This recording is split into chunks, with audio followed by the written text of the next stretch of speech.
Welcome to the first episode of Tales from Star Wars Land, when pop culture and Star Wars collide.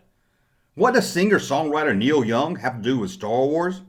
Well, in 1978, in the height of Star Wars fever, Neil Young took his Rust Never Sleeps tour on the road.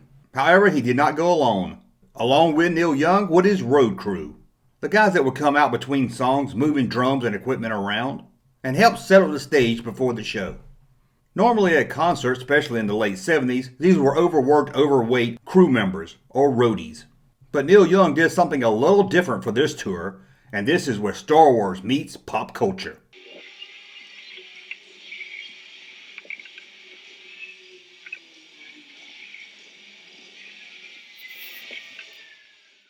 As the house started to play Jimi Hendrix's Star Spangled Banner, out came the road crew. However, instead of wearing tour t-shirts of the time, the roadies was dressed as Jawas. Yes, Jawas.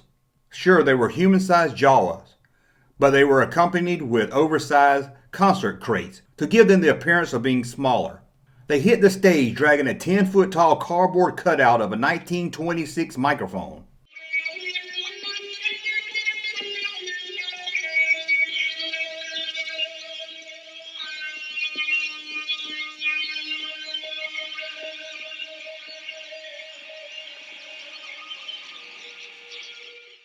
But the overgrown Jawas were not alone on stage. There were also some mini Jawas, or technically, normal-sized Jawas.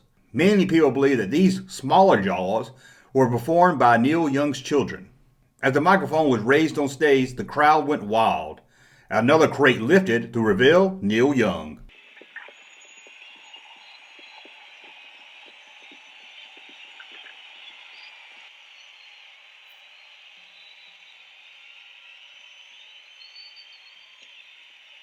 The crowd loved it, and every time the Jawas appeared on stage, the crowd went wild. But were these Jawas, or was the world just so obsessed with Star Wars fever that they saw Star Wars wherever they went? Neil Young himself never referred to them as Jawas. He only referred to them as road eyes. According to Neil Young, the tour, Rust Never Sleeps, was given to him by Mike Mothersbaugh from Devo, who got the slogan from a jug of paint.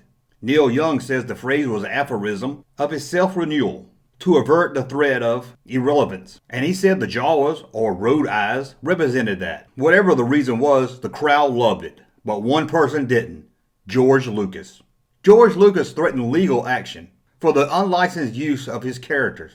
However, everything was settled out of court, and soon the Jawas disappeared. However, you can still find this on the DVD of Neil Young's concert from that tour.